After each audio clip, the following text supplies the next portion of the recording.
So there we are. So this is a discussion of regenerative medicine. I hope that a lot of this will be useful to you.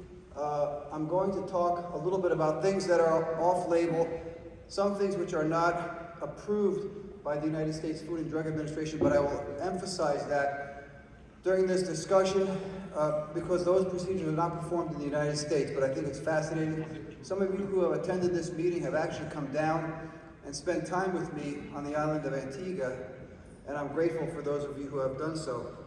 So I'm going to start off with a couple of clinical vignettes. First, who is a candidate for regenerative medicine? Basically anybody who's looking to heal themselves from an injury, common people and uncommon people. The first three vignettes involve individuals who perform for the National Football League. One is known as Tyreek Hill. He plays in this state for your Dolphins. He was voted the best player in the National Football League for this year. He led the National Football League in receiving in the year 2023. He was also in the news during opening day. Many of you may have seen that when he was arrested on his way to the stadium for disobeying police orders. The other is Kirk Cousins, who plays quarterback for the Atlanta Falcons. Kirk recently signed a large contract to play quarterback after having been in Minnesota and before that Washington. And Kirk is fifth all-time in NFL completion percentage, and he's a unique individual. On this past Monday, if you watch football, they beat the Philadelphia Eagles in the final minute and 39 seconds when Saquon Barkley dropped the pass on the 12-yard line going in, and then Cousins took his team all the way down and scored and beat the hated Eagles. Anybody here from Philadelphia? Hate the Eagles. Sorry. And finally, there's Ryan Jensen, who's also from this state. Most recently played for the Tampa Bay Buccaneers. He was Tom Brady's last center. And Ryan is an all-pro player, well known to those of you who watched National Football League football. He was a Super Bowl champion a couple of years ago. And the reason I mention these individuals, folks, just so you think I'm not name dropping, these people have all gone public with their stories. You can Google search them and you'll find reference to Tyreek Hill.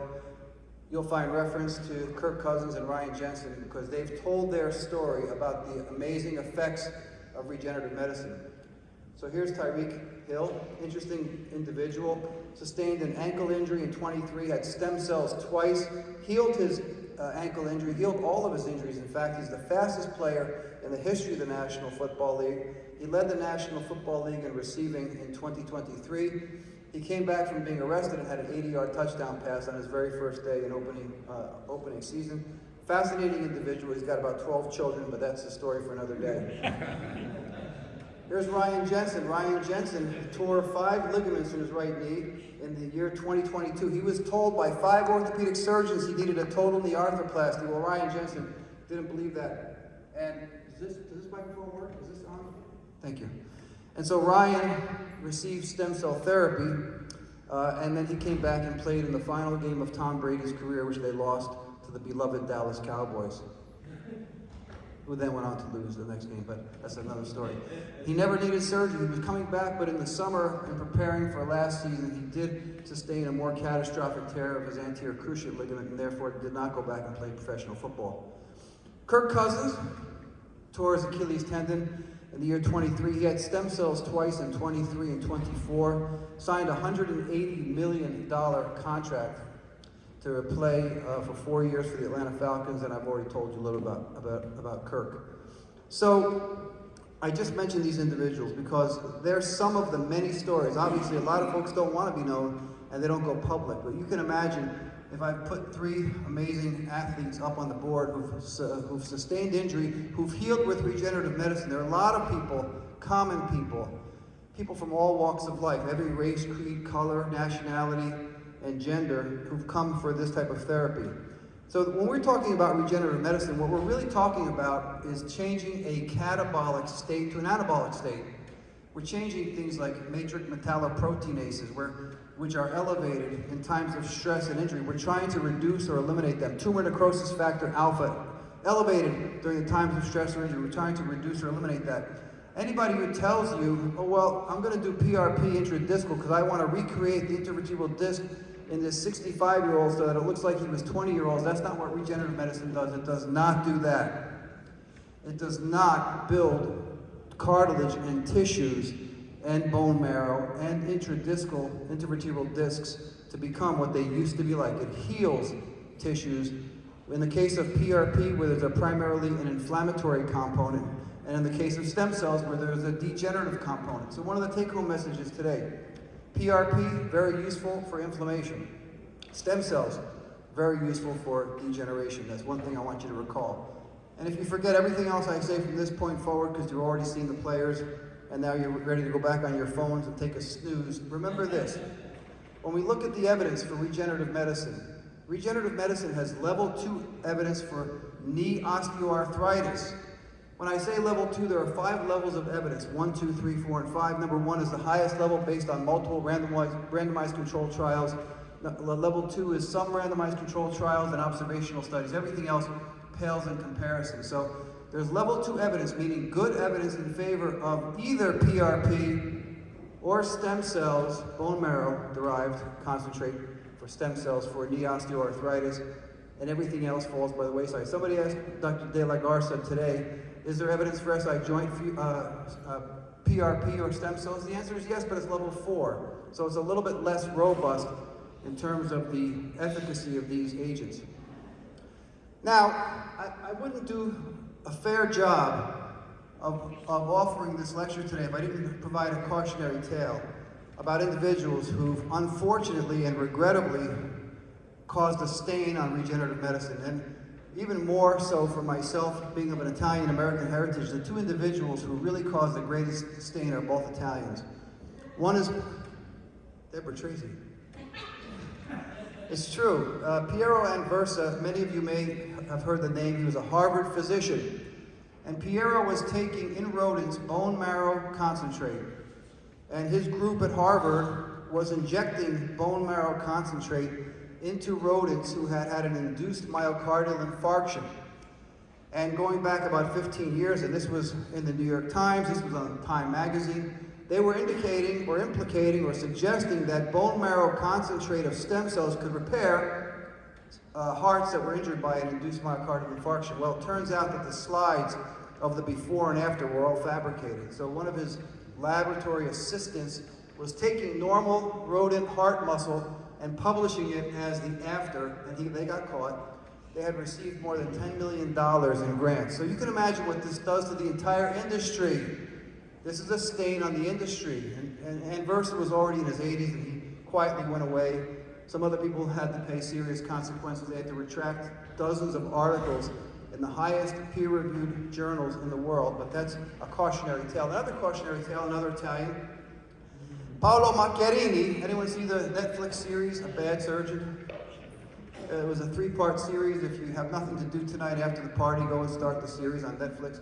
So Macchiarini was taking individuals with tracheal stenosis and cancer, and he was putting plastic tracheas in these individuals after first bathing them with bone marrow concentrate stem cells. And he was claiming that he could have the body adopt and adapt to these plastic tracheas, which were inserted in individuals. Well, all the patients except one died. The one who didn't die required over 140 surgeries, and he's in jail now. And you can imagine, he was working at some of the most prestigious institutions in Europe and the entire world. He was also a flamboyant playboy, but that's a story for another day, him and Tyreek. Now, I just want to mention, so I'm a big fanatic, big fan of regenerative medicine. I've been doing PRP for almost 15 years now. Here's me in my laboratory. This is an unretouched photo. Many of you are looking at the biceps and saying, how does Dr. Candido have a bigger arm than Tyreek Hill and Ryan Jensen and Kirk Cousins? Well, that's just the way it goes, guys. In fact, 4 years ago today, I tore my right biceps tendon and I had it surgically repaired, so I'm a miracle in progress. But I believe in the use of PRP. I believe in the use of stem cells. I practice all over the world. I work at the Prodromo Stem Cell Institute, and I'll talk a little bit about that more in just a few moments. So what do we have available to us? Well, we have PRP with all kinds of growth factors, and we have stem cells. Primarily here, bone marrow-derived concentrate, also adipose-derived stem cells, and in other locations in the world, we have other tissues, including placental-derived stem cells. The FDA has not approved their use in the United States of America. And so we have a lot of The fact that there's no major histocompatibility complex is why there's no cell rejection when we take someone's bone marrow and we inject it back into their tissues. We're hoping to stimulate the differentiation of host tissues into the necessary components, but we're not rebuilding much in terms of matrix. We're not creating new intervertebral disc material where there was previously old intervertebral disc. So to be classified as a medical signaling cell, mesenchymal stem cells must be capable of division, self-renewal for a prolonged period of time. That's number one. Number two, they must be unspecified. And number three, they must be able to give rise to specialized tissue types. And the currently available biologics, I've told you, are PRP. When we take a sample of someone's blood, 50 or 60 mLs, we add acid citrate dextrose to that, then we spin it, and then we extract. After the buffy coat, we take the platelets off. We have to have at least 2.5 times the platelets as we find in normal serum. Mesenchymal stem cells, again, require lower levels of inflammation to be functional than PRP does. PRP functions in an environment of inflammation. Stem cells function in degenerative conditions by and large. That's the major contrasting analysis of these things. And again, the sources of mesenchymal stem cells include bone marrow, adipose organ, and the placenta, Wharton's jelly, which is that gelatinous product that you find around the umbilical cord, 2 arteries and 1 vein.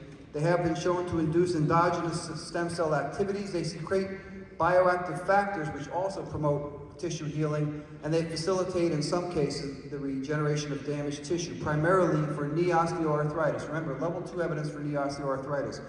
So there's evidence, and here's a nice paper, that bone marrow injected into a fracture of the knee, for example, can help to heal that fracture by replenishing the native and healthy cellular composition of normal bone. That's significant evidence that bone marrow concentrate can heal a fracture, especially in the lower extremity.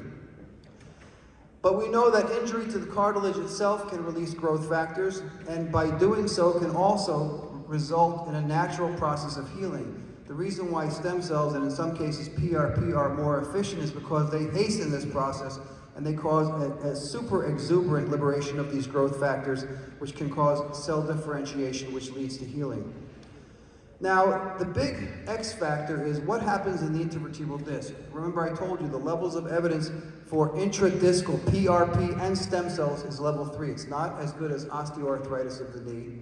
Whereas for epidural injections, for facet joint injections, and for SI joint injections, the level of evidence is level 4. I want you to remember that because we studied this through the American Society of Interventional Pain Physicians and published our findings a few years ago. I'll show you that. But can bone marrow mesenchymal stem cells actually lead to the regeneration of some intradiscal components? And the answer is, at least in animals, yes. And there's some human data to suggest that may be possible. So we know that nucleus pulposus-like cells can be created by bone marrow concentrate under some circumstances.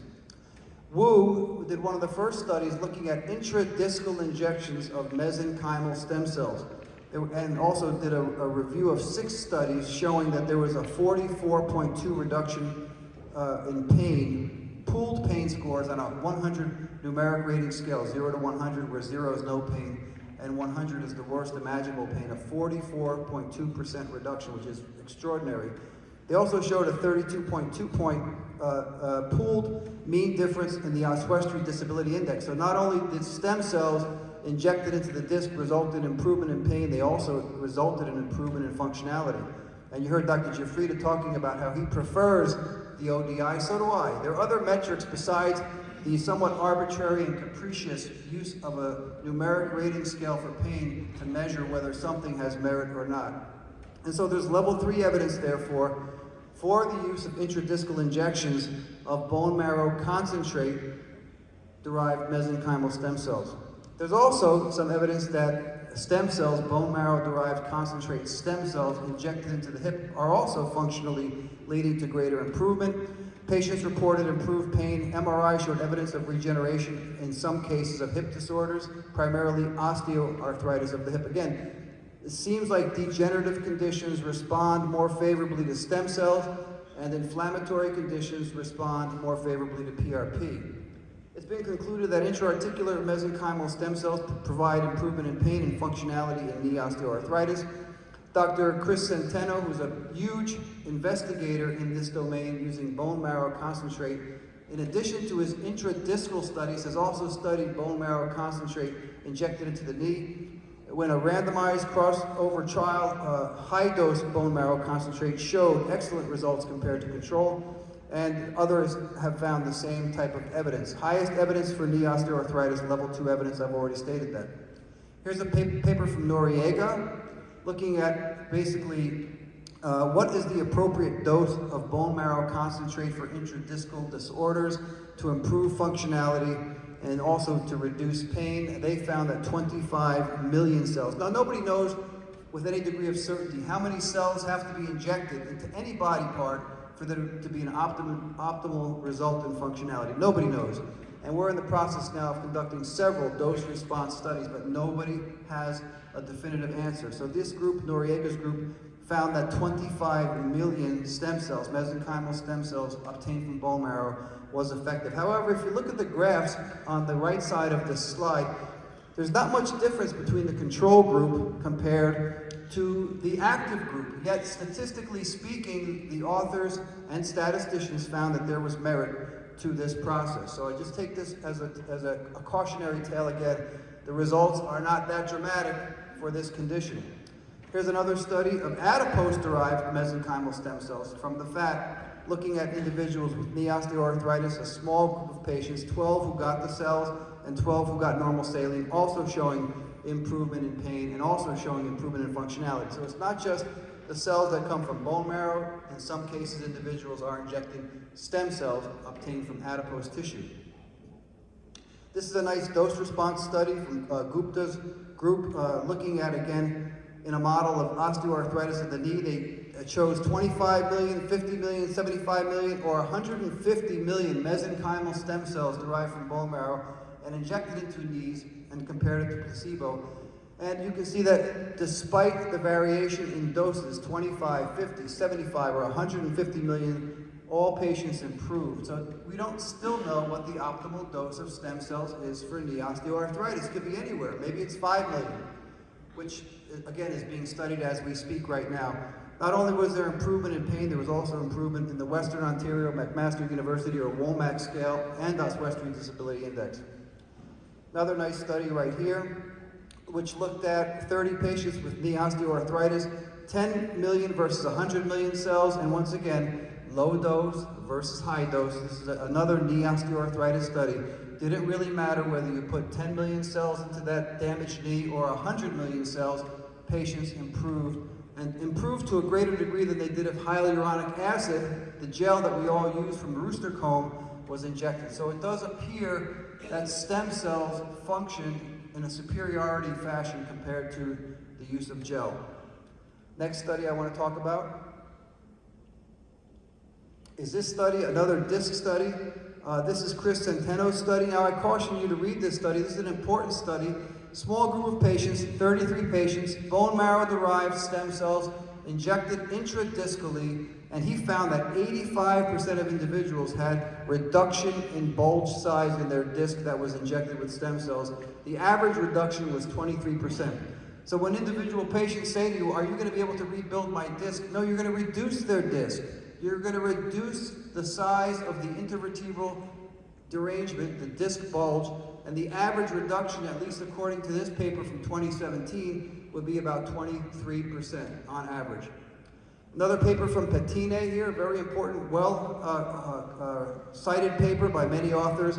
26 patients, degenerative disc disease, 2 cc's of autologous bone marrow-derived stem cells, and they found that the most important factors in determining success were the colony-forming units for fibroblasts, as well as the CD34 count. So if you had a CFU fibroblast of greater than 2,000 per ml and greater than 2 million per ml CD34 plus cells, those individuals having this level of intradiscal injection improved to the greatest extent. Remember, however, the levels of evidence in favor of intradiscal injection of stem cells is only level 3.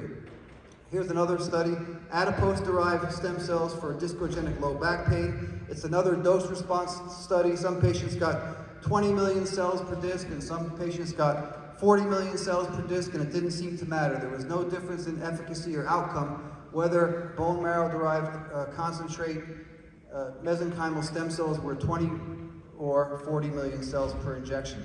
Now, I was privileged to participate in several papers published in the journal Pain Physician from the American Society of Interventional Pain Physicians, and I'm going to go through some of them briefly with you, because they're pretty much landmark papers, if I say so myself. Obviously, Dr. Mangiaconti was spearheading all of these papers. Here's one that was labeled Bone Marrow Concentrate Therapy in Musculoskeletal Disorders. What is the evidence-based policy position statement of ACIP? And we went through and listed the minimum characteristics of cells. They must be capable of division and self-renewal for a prolonged period of time. The cells must be unspecialized, and the cells must be able to give rise to other specialized cell types. And so what did we find in a nutshell? Well, I've already said it 6 times. For osteoarthritis of the knee, whether you choose to inject PRP, platelet-rich plasma, which costs a heck of a lot less than mesenchymal stem cells, especially if you go overseas and get placental-derived stem cells, that runs into thousands of dollars.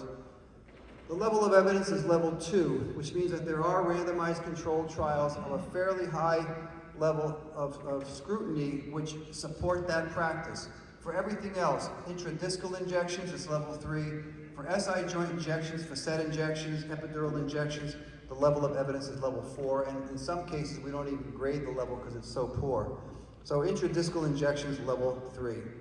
Now, Mangiaconti was quick to point out that you must be in compliance with the rules and regulations of the United States Food and Drug Administration. Not doing so could land you in a heap of hot water. There's plenty of examples in this country of individuals who've injected things which don't meet that standard, meaning that they are minimally manipulated, that they are taken and something happens to those cells before you inject them back into an individual patient. And so the Public Health Service Act of the FDA requires minimal manipulation under the same surgical procedure exemption. This is a very important construct. Our paper, also, the next paper that we published also at the same time in 2022, looked at the use of biologics for low back pain. Again, we're talking about platelet-rich plasma versus mesenchymal stem cells. And so our objective of this paper was to provide guidance for the responsible, safe, and effective use of biological therapy in the lumbar spine. And what did we find? Just take a moment. I know this is in your syllabus.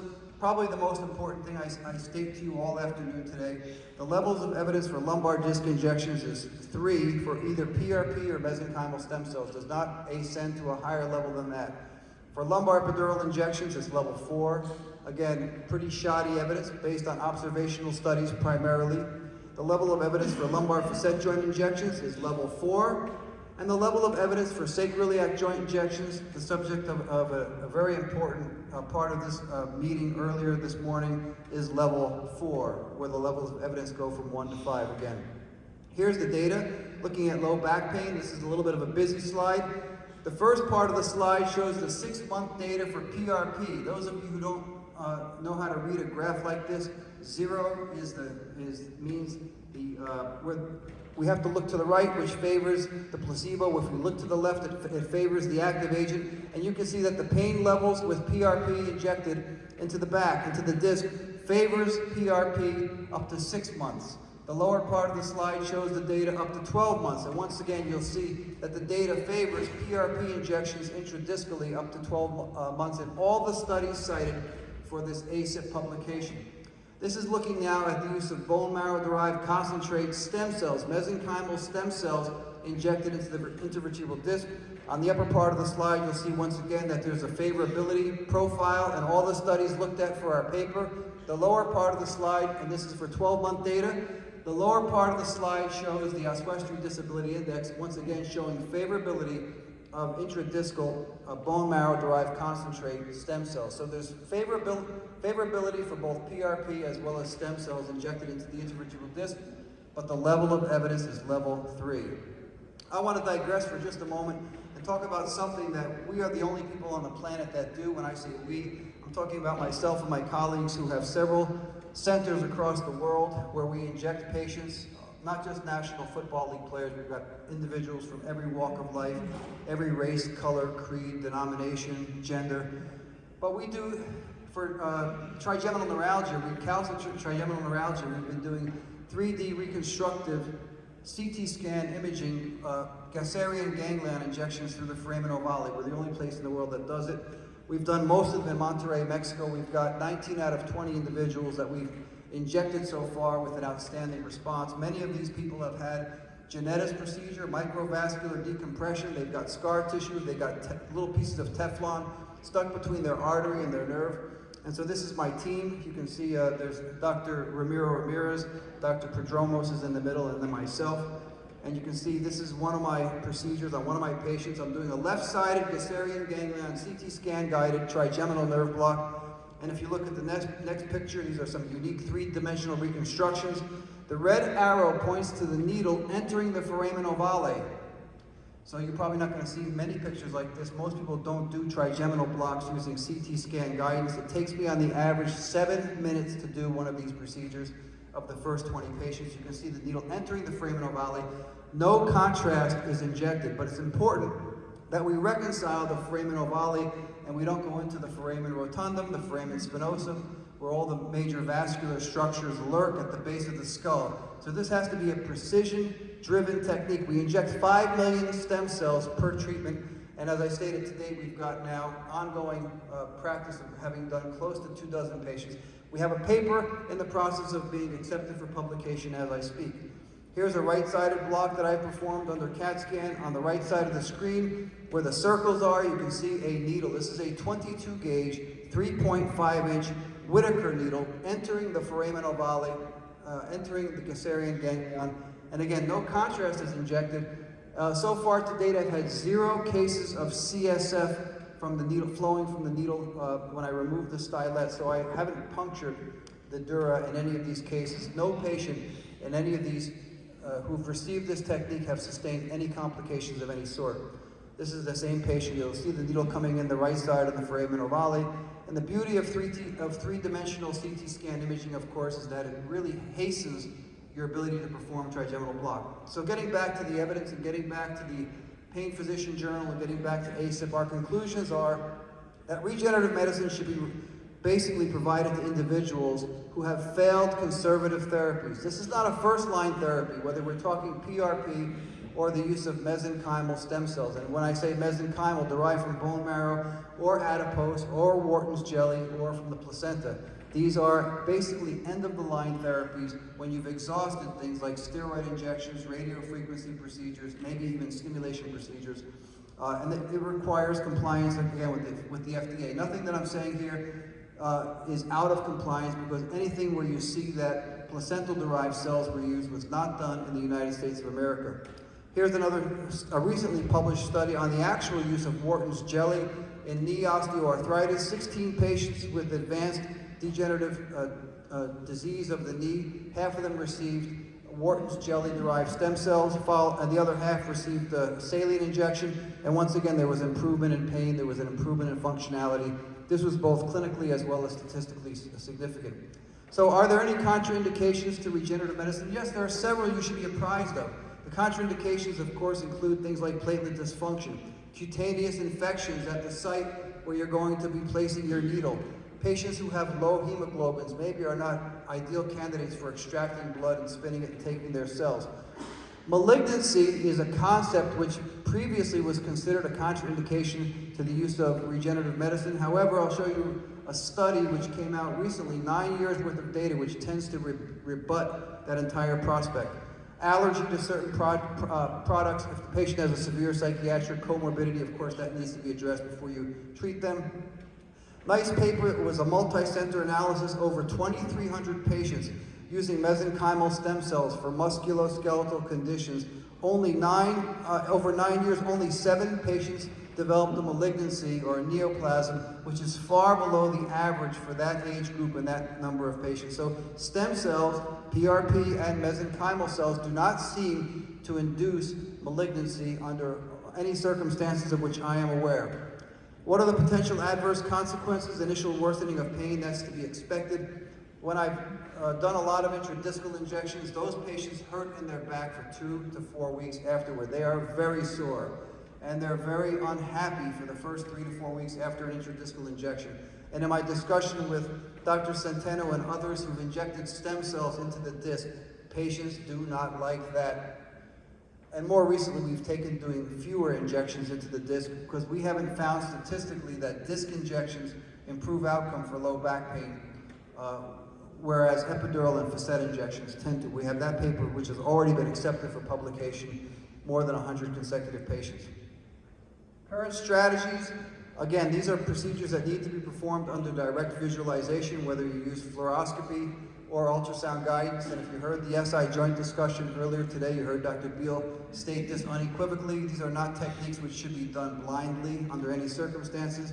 Patients should avoid the use of corticosteroids for 2 to 3 weeks prior to receiving regenerative medicine. They should avoid the use of NSAIDs for at least 1 week. And after the procedure, to the extent possible, they should at least, I forgot this one slide. Using a 19-gauge needle has been recommended, but we have found no disruption of cellular function even using smaller gauge needles. So 20 or 22-gauge needles have served their purpose without distorting cells if we're using stem cells and without disrupting platelet function if we're using PRP. People should be immobilized for 2 days to up to 2 weeks. That's not always possible. Obviously, if it's in the knee and the patient has to ambulate for their career, their job, or their home duties, they're not always able to be immobilized. But to the extent that people are able to immobilize, that also helps with the healing process. The main outcomes, of course, are pain and functional improvements, not structural changes. So if you're doing regenerative medicine, please don't tell your patients that they're going to see MRI changes of a more favorable nature. If they're 70 years old and they've lost 1.5 inches in height because of disc degeneration, don't tell them that they're going to gain that 1.5 inches back. That does not happen with regenerative medicine. So who to consider, when to consider this? After the failure of other alternative strategies, we've gone through this. After you've tried your NSAIDs, your trigger point injections, your epidural injections, your radiofrequency procedures, and the patient continues to have ongoing unmitigated pain, failure of conservative therapy is the primary reason for why we would henceforth select regenerative medicine. I'm only 27 seconds past the time. Thank you very much for your time and attention. I appreciate it.